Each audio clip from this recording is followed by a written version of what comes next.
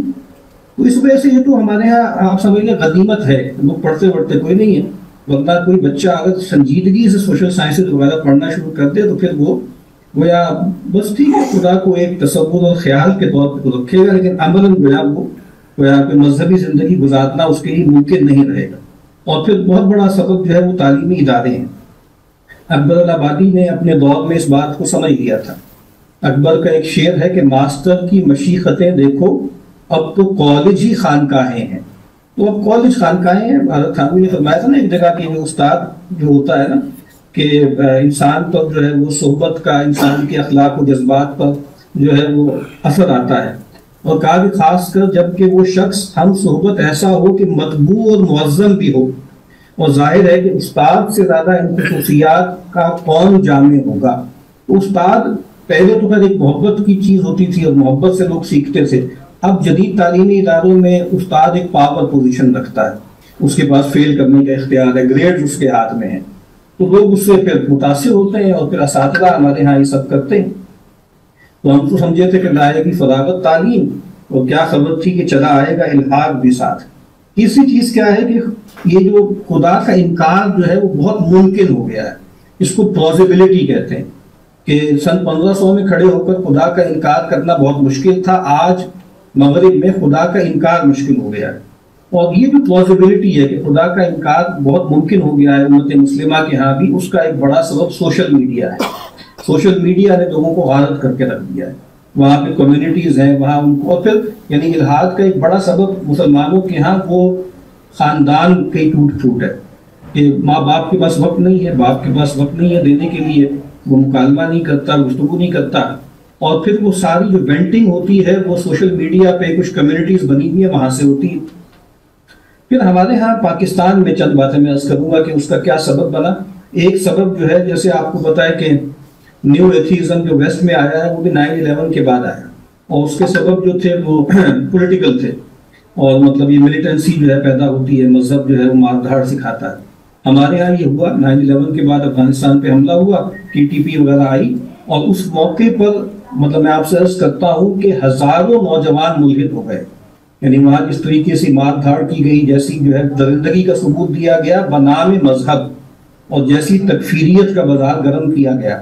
ہم اس وقت بھی اپنے دوستوں سے، ہمارے علماء میں سے تھے، مفتیان میں سے تھے، ان سے کہتے رہتے تھے کہ بھائی کھل کے بات کر لیں، کھل کے اس کا رد کر لیں، لیکن نہیں کیا گیا.